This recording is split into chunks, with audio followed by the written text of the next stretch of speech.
Morning, welcome to Good Day LA on this Friday. It's 8 o'clock. I'm Jen Lammers. Yeah, Bob DeCastro. Our big story going into this weekend, of course, this two-part storm system that's moving through Southern California. The powerful fall storm bringing heavy rains, a threat of flooding, and a very messy commute. Evacuation warnings already in place in the burn scar areas. So we have live team coverage on this storm. Mario Ramirez is live in the Palisades burn scar area. We have Rachel Aragon in Westlake, where a tree came down, and Coco is on the roads. She's keeping an eye on our morning commute. Handful of accidents so far. But first, let's get over to Maria with a check on what we can expect with the storm system. And good morning to you. Yes, we've got more rain definitely in the forecast. Right now, it's mostly light to moderate rainfall. It will get a little bit heavier in intensity, it looks like, according to the models, as we get through the day today, and certainly by the time we get to tonight and into tomorrow with the second wave of this system. You can see how the moisture is coming up from the south and southwest. We're going to zoom in a little bit and see where that rain is falling. The light to dark green indicating light to moderate rainfall at the moment here near Thousand Oaks, Malibu, moderate showers, Santa Paula and Ventura County. We're zooming into parts of LA County, and yes, you are seeing some light showers as well through parts of Downey, West Covina, mostly light. And then as we get to Orange County, not as much, as you can see. Foothill Ranch, maybe a sprinkle, but Mission Viejo, largely dry. Laguna Niguel, still looking at some drier conditions. Irvine waiting on that line of rain just to the south and southwest. Long Beach seeing some showers. Out towards the Inland Empire, Palm Springs had some light showers earlier, but looking at just some cloudy conditions now. Lake Elsinore, we got some showers here on the 15. Up near Lake Arrowhead, some light showers, but Yucaipa is still staying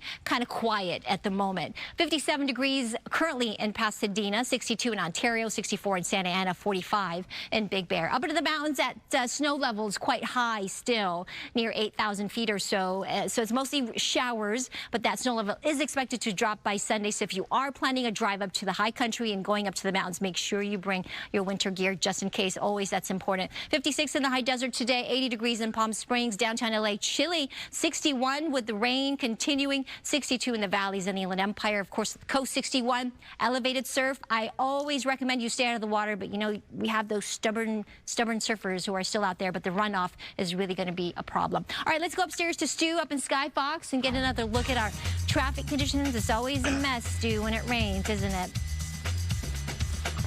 It definitely is a thing, that is for sure, Maria. And good morning to you and good morning to everybody. Let's take a look at that 405 drive. Skyfox just made our way into the valley area. I can tell you we had a little bit of a deluge out over there in the Studio City area. We made our way to Van Nuys, and we're starting to hear about and see a little bit of puddling and ponding on the freeway. That's very dangerous for all those drivers out there, so keep that in mind on all the roads that you're driving on this afternoon. Take a look at this. This is going to be the southbound 405 freeway. Those taillights making their way down to the Sepulveda Pass. Definitely looking okay. Maybe a little lighter than usual. Some people probably saying, I'm going to skip this wet drive and I'm going to work from home. But definitely still a lot of crowding as you make your way through that Sepulveda Pass. Northbound, those are the headlights moving along well. But just because you get those higher speeds, let's be very careful out there. We've seen multiple vehicles hydroplane this morning. Let's not be the next one. Let's be safe. I'm Stu in Skybox. Sending it back to you all in the studio. All right, Stu, thank you. Already seeing some impacts from this storm. Let's take you out to Westlake, where a large tree came crashing down on top of a parked car. Yeah, we've got Rachel Aragon there with a look at the situation. Scary when you see this, Rachel, that someone could have seriously gotten hurt. Someone really could have. It's been very busy out here in Westlake this morning. As of the last hour or so, you can see the city's tree services crews out here right now. They're trying to make quick work of this and saw off, of course, chunks of this tree to clear this area of South Hoover Street. It's hard to tell, though, but this giant tree was completely uprooted, blocking off this entire section. You're even seeing some people in the neighborhood stopping by, completely in shock as to what they're seeing, because this is a very dense area. Lots of cars parked in this side of the road, lots of trees. In fact, I spoke to one woman who lives on the corner of South Hoover Street. She tells me she was shocked to see what she woke up to this morning. Take a listen. It's just a loud noise that I was like, oh, maybe the car. I was like, I'm not really paying attention to it. And then we're surprised, like in the morning, that tree is like standing, not really like you know, like bendy or like something like that that look like dangerous, but that one is wow. Yeah, several people out here, as you can see from the city now, trying to really clear this out. They have plenty of work cut out for them. I also spoke to people who actually parked right by those crew members there on the other side. They told me they moved their cars to the other side of the street to avoid that big tree. So just imagine if there was more trees, I mean, more cars, of course, that were smashed by that tree. Again, a good reminder for folks to really be mindful tonight where you park your car, even if that means, of course, parking further than normal. But again, the good news is, despite some of the damage, no one was injured here during this windstorm. Pretty live in Westlake this morning. Rachel Aragon, I'll send it back to you. Yeah, that is good news, Rachel. Thank you. Evacuation warnings in effect for the Palisades burn scar area. Let's go out to Mario. He's live in Malibu with a look at that. Good morning. That's right. Good morning, Jen, Bob. We're not getting any reports of damage, no trees down power lines, but there is the risk for mud and debris flows because we're just below the Palisades fire burn scar. And it's the hillsides here above PCH and Topanga Canyon that are a big concern when we get this amount of precipitation that's forecasted here through the weekend. And we've been seeing those showers heavier at times and lighter drizzly showers here throughout the morning as we've been on Good Day LA. Now take a look. Crews here in the Palisades, they've been checking drainage ditches and lining up thousands of feet of K-rail. The city says this area is just vulnerable with hillsides burned and no vegetation to hold the ground together, and they're trying to prevent what happened here back in February when massive mud and debris slides came down the burn scars here, burying parts of PCH and sending a thick layer of mud into Duke's restaurant. That's just one reminder of how quickly conditions can turn, and we now have evacuation warnings near the Palisades, Hearst, and Sunset Fire burn scars, and that'll last until 11 a.m. Sunday. Residents bracing for 2 rounds of rain, and the first has already arrived. The city's emergency operations center now open, and first responders have already been pre-deployed in case these hillsides start to move. And for those who use Pacific Coast Highway, which we've been watching, keeping an eye on this morning, the concerns are even bigger.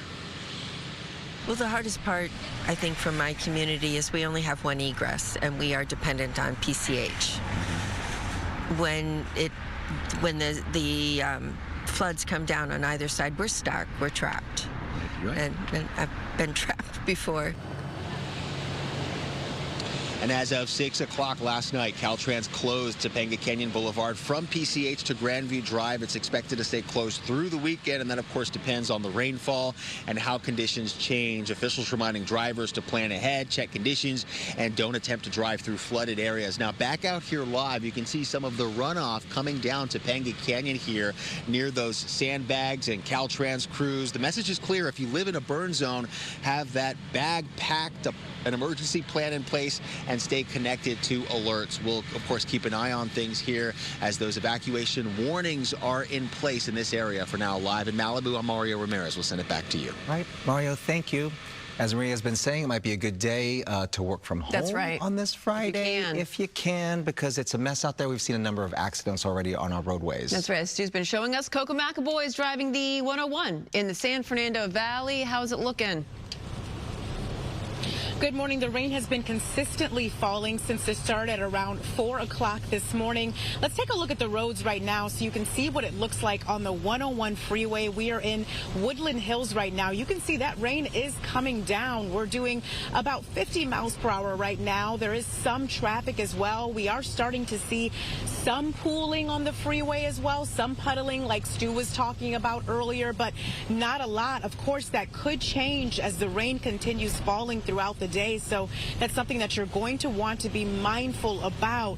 This storm could dump a few inches of rain across parts of LA County. The roads will likely be messy, so you're going to want to be careful if you have plans this weekend. We're talking about moderate to heavy rain through Saturday, with Saturday potentially being one of the strongest days for the storm.